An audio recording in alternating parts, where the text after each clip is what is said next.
Hello, and welcome to The Prodigal Life. I'm Deacon Harold, and I'm joined by Nick and Ellen. And we are here to help you make a deeper, more richer, more closer connection to your faith and our Lord and Savior, Jesus Christ.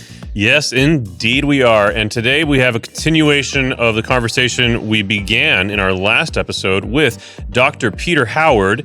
We were talking about his story and his passion for Bishop Fulton Sheen and how he shared his witness of his faith and his life, and truly amazing, powerful stuff. Highly recommend you go back to that episode because if you don't, you will have missed out and done a disservice to yourself. Amen. And so Ellen, today. Yep. So welcome to the show, Dr. Peter Howard. So we're glad to have you here. And like Deacon Harold was saying right before we started, we really need to get some context because we have a lot of viewers from all over the world and a lot of younger viewers, and they may or may not know who the Venerable Fulton Sheen is. And I think we need some context, and we'll talk a little bit about him and share. I mean, you're everything Fulton Sheen. So share what you love about Fulton Sheen, share why he's relevant today, and then what your institute is trying to achieve. Sure. Well, thanks, Ellen. Thank you, Nick and Deacon Harold. It's great to be with you. Well, you know how it's nice when you can find somebody where you find the full package. And we have a lot of treasures in the church, a lot of treasures in the church. And to discover someone who has done more than his fair share of the heavy lifting for millions, or you could say a billion Catholics now, over a billion, is a diamond in the rough, and that man is Venerable Fulton Sheen. He is, for those who don't know him, he was born in 1895 and he died in 1979. And he lived through both world wars. He grew up in a poor area in just outside Peoria, Illinois, where his body now rests in the cathedral there. And just goes to show, it's like the scriptures, like what good can come out of Nazareth when they talk about Jesus.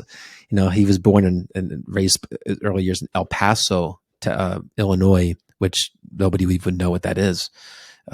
It's like hardly a town at all. And but he was born in a practicing Catholic family, nothing super special, I guess you'd say. They did, other than they did pray the rosary every night. But he was one of those figures who just God blessed with intense passion and gifts, intellectual gifts. And when he was young, he had this prophecy given to him from his own bishop.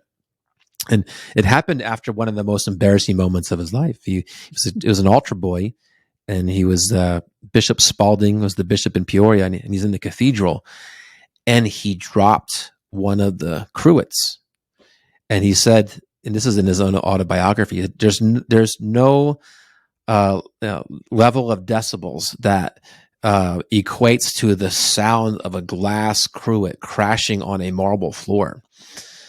And he was petrified too, that what would the bishop think? After Mass, the bishop pulled him aside and didn't even mention the incident. And he simply said, "Have you ever heard of the University of Louvain?" And he said, "No." And he said, "Well, one day you're going to go there, and then you're going to be just like me."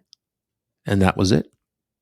His prophecy that he would be a bishop. And that's crazy. All the color that goes into that too, because he didn't recall that until he happened to be in Louvain after he was ordained a priest and going for his advanced degree in philosophy at this really specialized institute that was started by Leo the 13th. And it was really, talk about something that we needed now that has inspired me. If God will continue, He'll bless it in the way that I want to. But the Fulton Sheen Institute was an institute of philosophy that studied everything that was going on in the world, what was the latest. And then they would look at philosophy and find ways to respond to all of its problems. And I'm kind of getting ahead of myself, and I'm not really sure how much I go into his life, but he from that moment, he he was always a faithful Catholic, you can say. And in his schooling, he was on the debate club. One of the great stories of his life was when he was in his younger years, kind of like his late teens. It was like a minor seminary, and he tried out for this debate team. And after the first debate, the priest who was the head of it for his school, Father Burke, pulled him aside and just said, "You are the worst speaker I've ever heard." Oh, wow. And you could imagine, how this mortified Sheen. And what was even worse is he didn't tell him why. And so it just kept eating away at Fulton Sheen. And then one day it came to him. And he came, banging on the door of the priest, says, Father, I figured it out. And he says, "What is it?" He's like, "I just need to be natural. I need to be who God made me to be." And he said, "That's right. And just if you remember that, God will do great things." So he did. And it's kind of funny looking back, because after he was ordained a priest, and we know his magnetic and really theatrical personality. Whether that would work today, I don't know. But just an extraordinary man. Can I just comment on that real quick? Yeah, please. His president. I was actually going to bring this up and use very similar words to what you just used. One of the things that draws me to him is how, in such an early stage of the world's ability in media production, he was able to own that medium in such an amazing way. And so often what we see when it comes to Catholic attempts to participate in modern technology or modern mediums, what we see so often is a very awkward, kind of sad attempt at imitating what secular society is doing. Mm-hmm. And it's rampant, and it's heart-wrenching, because we see so many examples all throughout history where the Catholic Church was in fact the pioneer of art and of medicine and science. And what we see in Fulton Sheen is like this really amazing example of, in a natural way, where it doesn't feel like he's trying to fit a circle into a square hole. He owns that platform, and there's something about his theatrical style of presentation that he does so expertly well, in a way that still somehow feels natural and conducive to communicating the information that he's communicating. And I feel like it'd be so easy to mess that up, but he didn't, and it was natural to him. It's amazing. How long did he have a TV station? How long did he have a TV show? Because, you can go and watch almost all of them on YouTube. Exactly. You can watch pretty much everything now on YouTube. His TV show was all throughout the 1950s, all the way up from like 1950 to 51, all the way until the Second Vatican Council, so you're like 1962. And it was during that time where he described what he was doing, and how God led him in evangelizing this way, by talking about he's preaching the electronic gospel. That's what he called it. And right before the 50s, he actually spent 20 years in the 30s and 40s doing radio in New York. And it was called the Catholic Hour. And this was, as he described it was just a direct presentation of Catholic doctrine, and articulated really well, of course. And that's also what opened the door for him to be able to do television. And he saw television, though, as the next step of really reaching beyond the Catholic world. And people don't realize this, but 60% of his audience in his prime they were non-Catholic. And so he said, for every 30 minutes of broadcast time, he prepared over 30 hours for his content. And then he would take that content and then write it in Italian or French, sometimes both. And then he would give it to somebody who spoke that language. And because he would say, in the process of translating it over, you simplify your language, your concepts, because you're kind of getting right to the point. And then they would say, they would tell him that, can they understand what he's saying, what his points were? And if he had to make any changes, then he'd make changes based off of that. Excuse me. So anyway, and then his final product was there, and then he memorized it, and then he delivered it. So for somebody who was, natural, every single thing that he did on his television show was telegraphed to the second. Wow. And if you ever watch his shows too, he'll look down from time to time, because he had markers in his mind that if he ever needed to move over, especially by once 30 seconds left, when that marker was set, no matter where he was, he would immediately and seamlessly just go right into his conclusion. And so he would end at the final second. But that was his genius, and he described it as he would start with something that everybody could understand in common, like talk about airplanes, aviation, or whatever. But by the end of this, 25 minutes or so, he then takes them to understanding angels and heaven and something of a higher nature. And people would just easily go through this progression. And this was everything, it was through the whole walk of faith. It was really presenting to the world, knowing it was becoming rapidly unhinged from reality and from God, and therefore unhinged from intelligence. He was presenting in a beautiful, systematic way, like St. Thomas Aquinas would do with the Sola Summa Theologica. But this was, I won't say, I won't dare say it's more brilliant, because he builds off it. Because he takes he's like the modern day St. Thomas, and he presents it over 50 parts, the whole Christian philosophy of life. And even those who, I wouldn't say they weren't his enemies, but nobody could say that they could not understand him. They may decide not to agree with him, but they could never say, I did not understand what he was saying. And that's why he was able to win over so many people, just on an intellectual level. Although he would say, and he was very adamant, that his real power to convert people came from keeping a promise he made when he was a seminarian, and then the day he became a priest in September 20th, 1919, till the day he died, 1979, that he would make a daily holy hour before our Lord in the Blessed Sacrament. He said that is where all of his power to convert people came from. And he was very serious, because he said, unless souls are saved, nothing is saved. And he says, he was very bold. He said, I can hold the audience in the palm of my hand. When I speak, people listen to me. He says, where did I get this power? At that time, he's like 52 years of a daily holy hour before our Lord in the Blessed Sacrament. If it was my power, the Lord would take it away. But it's God's power. And so he said, that's the secret of becoming, in this case, talking to priests, of becoming, of being a good priest. And he says, and by being a good priest, I mean enjoying it and being fruitful. And that has stuck with me my whole adult life. Even before I knew Sheen, I knew how important that was. All my major decisions in life, I had peace about them, as crazy as a lot of them were, because I was spending that hour and not having absolute surety. I don't have a religious vow of obedience. I was like, wow. When I made that choice, I knew the Lord was influencing me.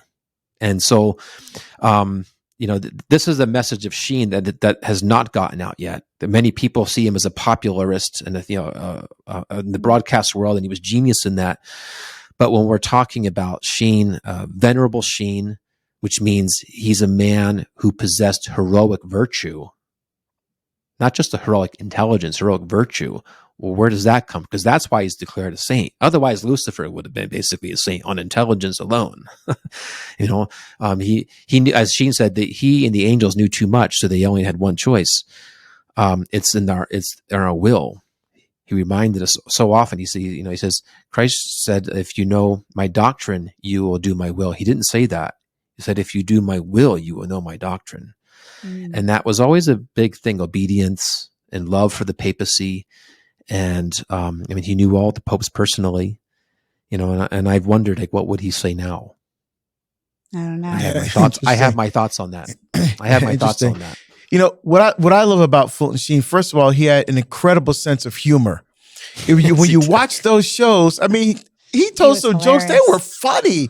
You know, even he had a wonderful, the way he was able to bounce, tremendous, towering intellect. But able to connect people. He didn't talk over their heads. He wasn't just an ivory tower spouting stuff. It was relevant. It was meaningful. He captured people. And about 12 years ago, I did some work for TBN, the Protestants Trinity Broadcast Network. And at that time, they were airing Fulton Sheen. Really? On the Protestant network. Wow. Like, what? They were airing his old episodes, the crazy. black and white episodes and stuff. I was like, wow, you know? And so today, you know, I think we're looking for someone, you know, who can capture the imagination as Fulton Sheen. And many people will say like Bishop Barron. Okay. So, there's some similarities in the sense that the philosophical background that Bishop Barron has, he's got his degree in France.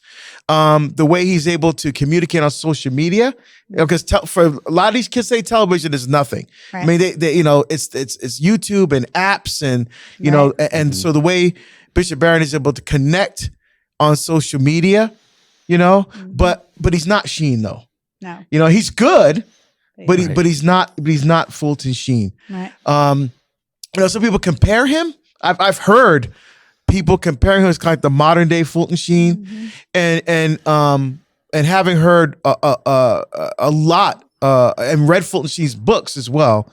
I think it's not an exact comparison. I wouldn't kind of compare and contrast them. I think, as Dr. Howard said, Fulton Sheen was a diamond in the rough. He was a very unique intellect. And so I'd like you to talk about Dr. Howard for this generation now facing the issues when it comes to the transgender movement, when it comes to moral relativism, when it comes to assisted suicide and things that were on the cusp. You know, the sexual revolution was happening with Fulton Sheen right after, you know, him and we saw the collapse of the culture. You know, Roe versus Wade, all of that. So how I would love to see young people embracing Sheen. You know, not just watching what he did, but say, hey, wait a minute. This guy's got This something. guy He's got something. has something to say that's relevant to what's going on today. Kind of like how it transformed you, Peter. You know what I mean? Because it really captured you. So how do we do that? How and maybe with work that you're doing, how do we capture this generation of young people who are questioning, who are struggling, who are turning away from the faith to atheism because they think Catholicism lacks this intellectual depth? You know, so how can we connect Fulton Sheen to this generation of young people today? Yeah, that's a great question. I think we're out of time. No. No. I'm just kidding. No, I love this question. And it is at the heart of everything that I try to do with the Institute as well. You know, there's two different things. There's one, the immediate answer and what Sheen would be doing today that he wanted to do. He was already doing it, but not to the degree that it's needed like today. He talked about that in his autobiography. He said, look, he talked these areas of evangelization, the direct presentation of truth he used radio for that. TV was an indirect approach, like I described that. And he said there's the third phase of evangelization. And he says, oh, how I wish I could be a part of this. He called it the anthropological approach to evangelizing. And he said, what does that mean? He says, traditionally, people would naturally come to discovery of God by just looking into the heavens and the cosmos, and they'd be like, there's God written everywhere. He says, today they can't. They're so twisted inside. And he said the approach in the future was going to be from an inward moment, from inside man, and then to the discovery of God through reaching them where they're broken. And this is where he said the church will take whatever it could that was good from all these growing sciences and psychology and things. He says, you know, he was a critic of these, a strong critic, but he also knew that they did have some good to offer, just not an absolute good. He said they'll take that and they will help or reorient and bring healing to man. Because he says it doesn't matter with a world that's so wounded, they don't care about doctrine. They really don't. They want to know that they're loved and that someone actually can heal them. He says, and until we do that, he says the doctrines, he didn't say they're irrelevant, but in a certain sense, it is to them. And he used an example of this. And this is I think applicable for our own times. He had a woman who was going through formation under him into the faith, and even then she was using recordings of his. And she got to this one level where, or one cassette where she was listening on confession. And she went into what she called a veritable crisis and says, "Get me out of here. I'm done." And he says, "Well, have her listen to one more and then we'll see."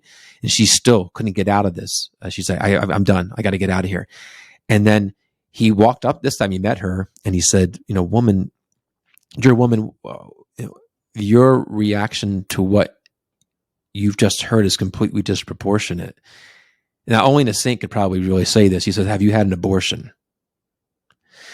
And she just dropped her head and sighed, and she said, "Yes." And he said, that was the issue.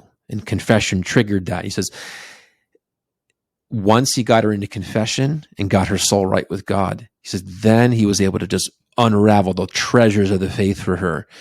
And then he baptized her child and everything else. And I think that for today, that's the first thing. And this isn't really a parenthesis or a tangent. This is, I think, really important because God, this is like my job as a theologian and historian, I guess. You have to connect the dots. I believe there's an intimate, inseparable relationship between Fulton Sheen and John Paul II. Every single thing that Fulton Sheen prophesied in his own autobiography, written really just right before he died. One of them, that John Paul, who had just become Pope, not even a year, when he was writing this, he said will be known as one of, if not the greatest Pope in the church's history, and who will embrace this. What did he do as soon as he became Pope? He put down this 5-year catechesis, now known as the theology of the body. That was his entry point in reaching the world. We're talking about gender confusion and all of this. Sheen, and especially Sheen, more than JP too, he'll help us to understand how we got to the bad thinking of this. And then he'll take us through in the intellectual way that you can understand, talking about Marxism and what their agenda was, how it was not just anti-God. It wasn't just an economic disparity that he was trying to rectify. It was to really relativize morality. And then it was anti-family, and ultimately it's anti-gender. And that's a lot to unpack, and I really probably don't have time to do it here. But this is what has guided the thinking of the world in the last 2 centuries, since the French Revolution. And Sheen, that's why his doctorate dissertation was called God and Intelligence. The moment God is removed from the picture, God is intelligence. He's pure intelligence. Once you're unhinged from that, he says you take like a solar system and you just extracted the sun. What in the world is going to happen to all the planets and everything? There's nothing to revolve around. And eventually everything will just become destructive. And that's what's happened. So his entire life was helping us to see in the simplest of ways. And he was a master of analogy. So he's always comparing things to things you're like, oh, I get that. And then you're like, wow, I can put all of this together. And I think that's what the youth want. They want to first feel that they're loved, that there's not that they just can be forgiven, that they will be forgiven. Right. And so Sheen, that's what Sheen did. Like, he would meet famous people, and he met an actress in England once, and she didn't want to, she was drunk, and she came to his church while he was in London. And he looked up the billboard, said, "Hey, is that you?" She's like, "Yeah, I'm in that play." And he said, "Well, come back when you're sober, and I want to show you some paintings." And she said, she's like, "I'll come back, provided you do not ask me to go to confession." And he says, "All right, I promise I will not ask you to go to confession." So she comes back later, and they're walking through, and he's showing them like the Rembrandt and this. And he says, "And as I walked by the confessional, I just pushed her in." And then, later He on, didn't like you ask. said, exactly. He brought her back to the faith. He baptized her children. And I think that's a part of Sheen that people don't really know. And I think that's the first wave of our encounter with people. But we also need to be able to give them, like, purpose is the big theme of so many different things today. And you're in the entrepreneurial world, and that it's all about, you have to know your purpose first. What's your why? All these things. And the young people want that. They feel so disenfranchised from everything that they don't trust anyone. And so that first question of helping them, that's why Sheen talks about that. Even in his book on Way to Happiness, he says the first step is your happiness lies in fulfilling God's unique purpose for you. Mm-hmm. So exactly. It starts there. And I think that from there, then you help them to fill in, because kids like stories. And when we present what's going on today, like Tolkien would do it and put it into the Lord of the Rings, we can help them to realize they have a special role. They're in this drama, whether they like it or not, but they have an unrepeatable role. And there are guides and there are generals. And this man is like, you don't have to look for anyone else right now. He's the place I'd start with. And then I'd probably say, then look at JP2, kind of like John the Baptist. When Jesus showed up on the scene, John the Baptist says those, like, the heart of the whole spiritual life is those words: he must increase and I must decrease. I'm convinced that's why Sheen died right after John Paul became Pope, because I don't say there wasn't room for both of them, but Sheen had prepared the way. And if you look at the way that these two men were formed, they were exact. They're philosophers, then they were theologians, then they're focused on the young, and trying to go to the heart of what is disturbing the human person, and also reminding people of how unrepeatable each person is.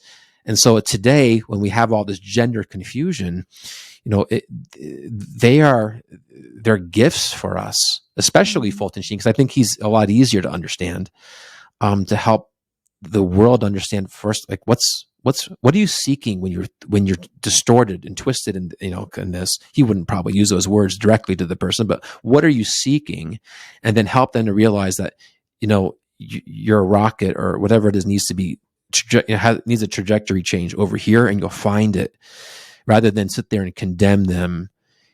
He'd helped them to rediscover how beautiful it is, because he's talked about this in the 1940s. He said, look, the world's at a decision point. This was World War II, whether it was going to embrace totalitarianism, whether it was going to embrace materialism, communism, which man is a tool and just useful to the state, or man will choose to embrace that man is made in the image and likeness of God.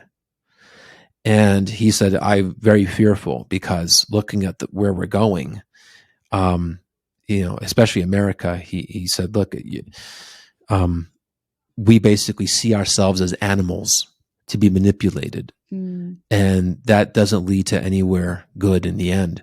So I'm not sure if that answers the question or not, but that's how I've seen him. No, I think that's great. And, I think, what also makes Fulton Sheen so brilliant is the way he's able to connect with people. I think a lot of young people today, in the way the faith is being presented, they're either confused because they're hearing contradictory messages from within the church herself. Mm-hmm. So wait a minute, this bishop says this, or wait a minute, this bishop says that. This message, the Pope said, actually what he really meant was this. So I think they're getting a lot of mixed messages. They're not getting clarity. They're not getting depth that Pope Benedict and John Paul II and Fulton Sheen and men of that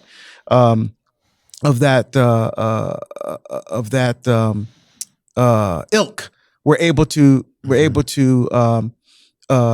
teach young people today. Or we try to beat people over the head with the faith. If I just give him this devastating argument for St. Thomas Aquinas, if I just give this moral argument, I know I can convert them. I mean, I've heard people use language like that. It's like, no, it's nothing to do with you. That's not how this works. You can't force people to think the way that you do. And what I loved about Fulton Sheen's approach, he was very intellectual, but very accessible, and he drew people in. And what I love most about him was that, and I take this to heart in my approach to the faith as well.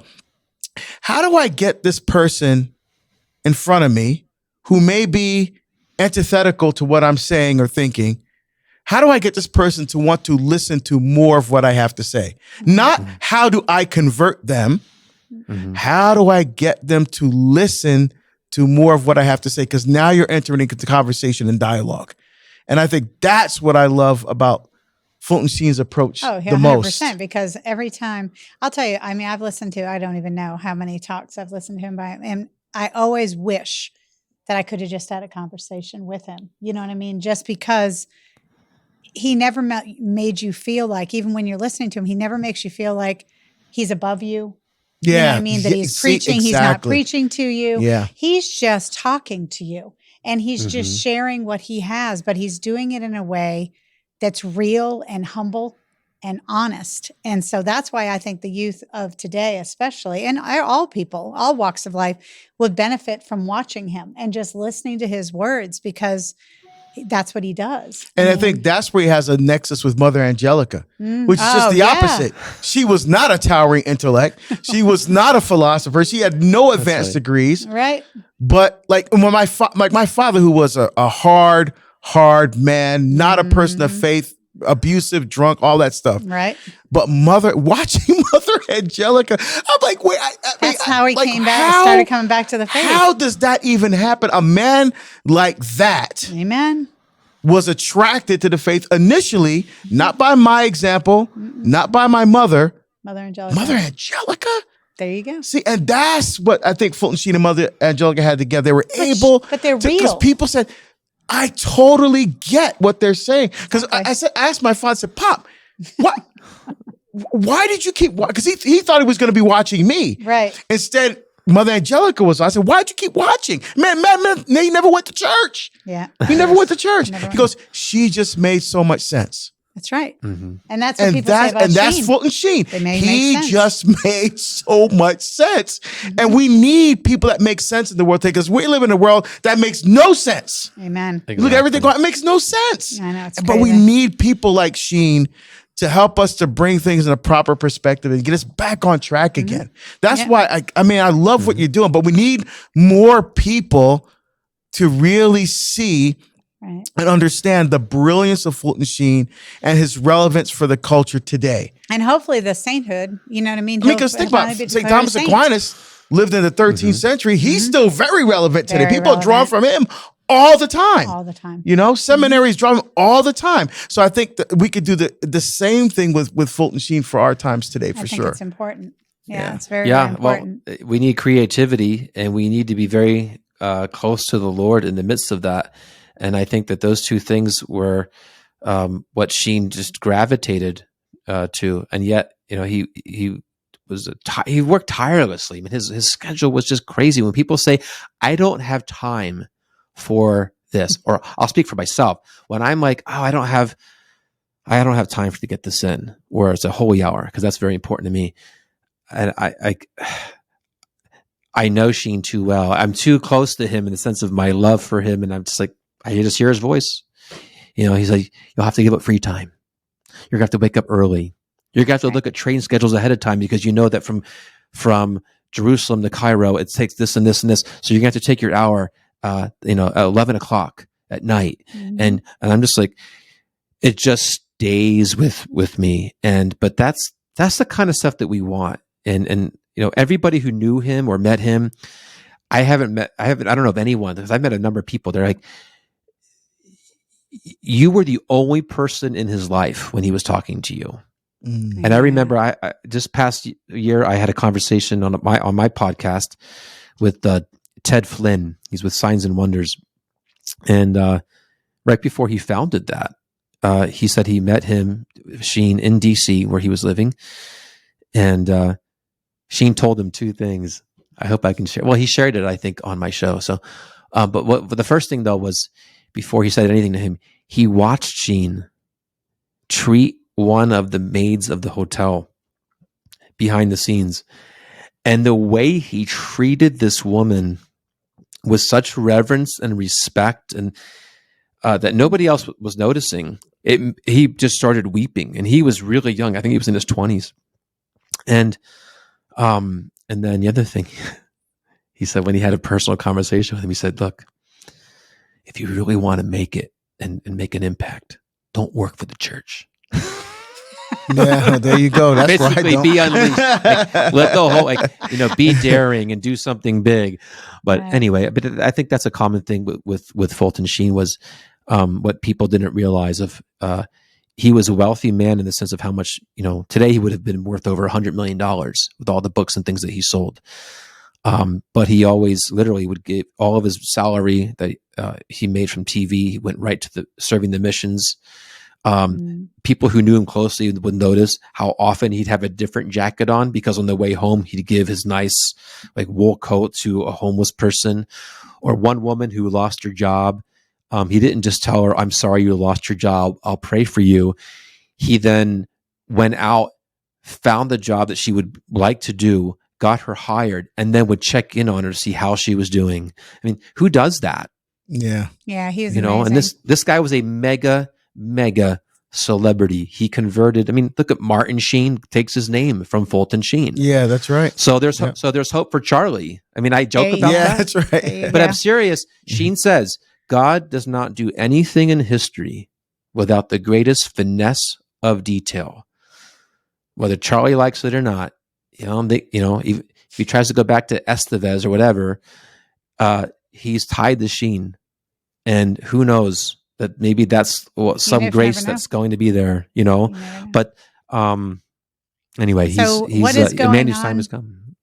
What's going on with the Fulton Sheen Institute? Is there anything exciting in the works, or how can people help you and support you and all that? Share what's going on. Well, the big thing right now is the beatification. I mean, those who are familiar at all with Sheen and that whole the cause of that, in 2019, it was 2 weeks before the actual mass to declare him blessed. It was canceled, or as they said, postponed. And of course, I was outraged by that, and big behind the scenes story of that. Anyway, long story short, the excuses that were used for delaying it, or pulling the plug, or whatever you want to call it, they don't exist anymore. It was riding on certain individuals in the church who don't want to see him beatified, were using an investigation going into all the dioceses of New York at that time by the Attorney General, just like they did in Pennsylvania and other places. And because Sheen was the bishop of Rochester for 3 years after the council, they said, well, what if he comes up in some investigation in some questionable way? We want to make sure that, using the bishop's word, Bishop Matano, he said, well, the ceremony should be one of encouragement. We don't want to have something going on if there's even a shadow of a doubt. And I'm like, you don't think the church looked into this? This is the most thorough investigation of an individual you could possibly have, is through the Congregation for Causes of the Saints. Anyway, I have really felt strongly on me the last couple of months of it's very, very important to have. It's not like his beatification resolved or finished. It's done. He, for all intents and purposes, he is blessed Fulton Sheen.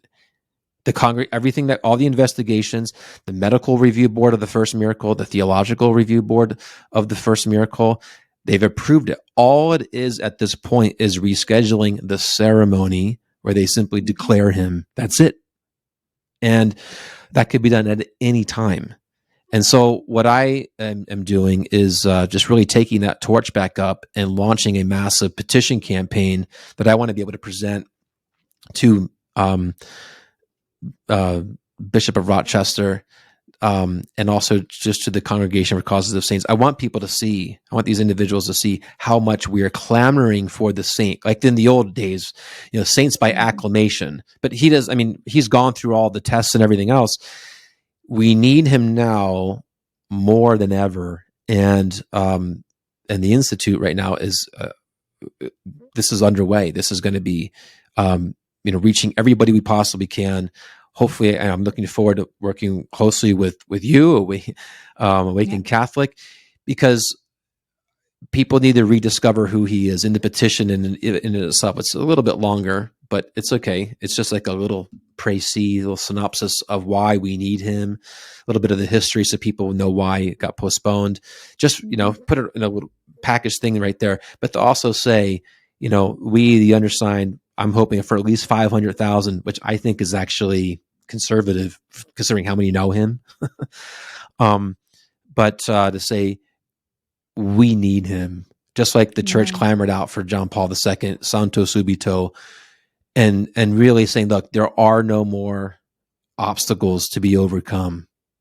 We need Fulton Sheen, Blessed Fulton Sheen now, because that will redirect people to rediscover him, his works. There you go. You better believe EWTN. Everybody's going to be like the champion of Sheen all of a sudden. A lot of people use him conveniently for things like that, but my mission has always been the total Sheen for everyone. And it was a prophet for our times, and the answers that we are seeking, not just intellectual, but also spiritual, and especially spiritual. This man was entrusted them, and they are really the pillars that's going to be used to rebuild the Catholic Church in America and beyond. And I just see a torrent of graces coming into the church, as has always been the case.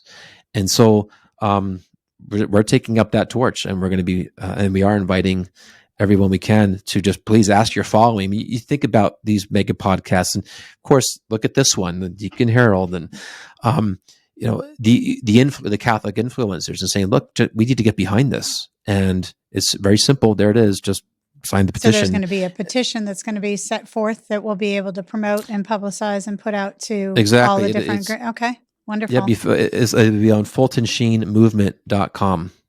Okay. FultonSheenMovement.com. Be right there.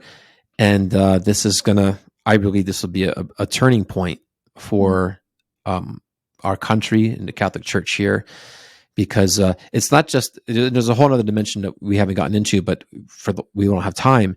But that is the renewal of the priesthood. This is a man, talk about, he would be like the patron saint of canceled priests, because he was canceled from television by Cardinal Spellman. That's why his show was abruptly just the plug was pulled, and people wondered what happened to him. And then he got kind of sent off into exile as Bishop of Rochester. Now, he graciously never went into these details, although he alludes to his suffering under certain circumstances and individuals in his Life of Christ book. Depending on which edition you have, he talked about a period. That's when he wrote that book, when he was betrayed and he lost pretty much everything that he loved to do. He wrote Life of Christ, one of his greatest works. But he is a man who understands all of these things and what's going to overcome them. Wow. Awesome. Well, thank you so much, Peter. We will be looking at that. So when is the petition going to go viral, as we say? When will we be able to find that? Well, couple depending weeks? on when depending on when this airs, within 2 weeks of this airing.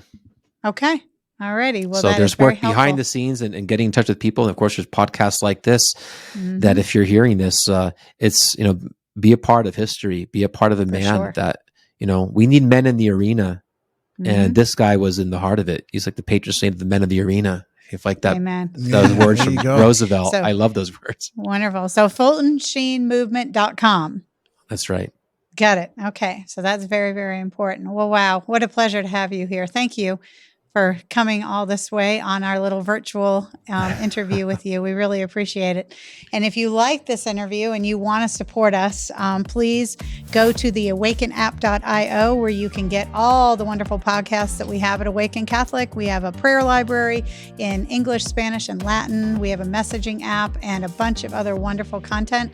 And we would love to have your support. And then Deacon's going to tell you how you can support us financially, or if you want to be a sponsor, if you're a business or another nonprofit and you want to coordinate with us, we'd love to have that. But Deacon's going to tell you how you can support us as a sponsor. All you have to do is go to theprodigallife.com, and on there you will see different levels of sponsorship and giving and donation levels that we've tied to the different hierarchy of the angels, right? So you can become an angel investor in the work of the Prodigal Life. Amen. All right. Thank you very much, and God bless you all. Bye-bye.